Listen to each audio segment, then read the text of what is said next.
Okay, so this is about apartment complexes and all these planned unit developments using H-1B, H-2B migrant workers to violate the civil rights of people trying to get apartments.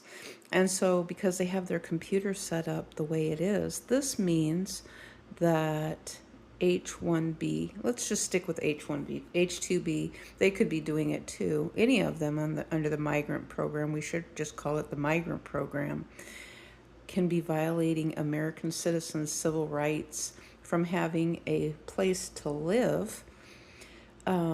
The migrants can do it, just like they do with any other property. So when someone else owns the property or it's owned by Wall Street, that's a good example. When it's owned by Wall Street, then the migrants have access to the computer and then they can run background checks on American citizens.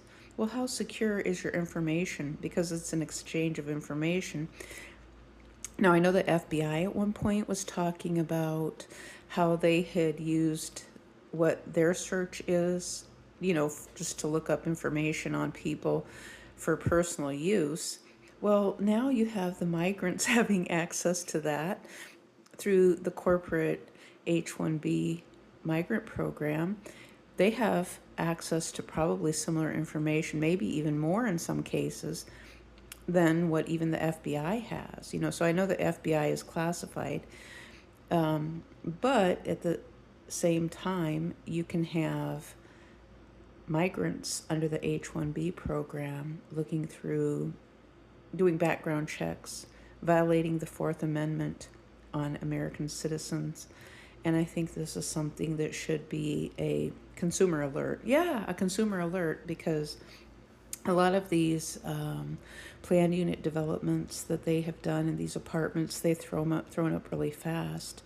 They're not built that great. They're not worth the money that they're asking in rent for them. And now you have migrants who could actually be violating the civil rights of an American soldier, of current soldier or former soldier. So if you have a soldier who has weapons charges, but the military saw fit to let him join the military, or a police officer too, that could come up in some kind of criminal background records check.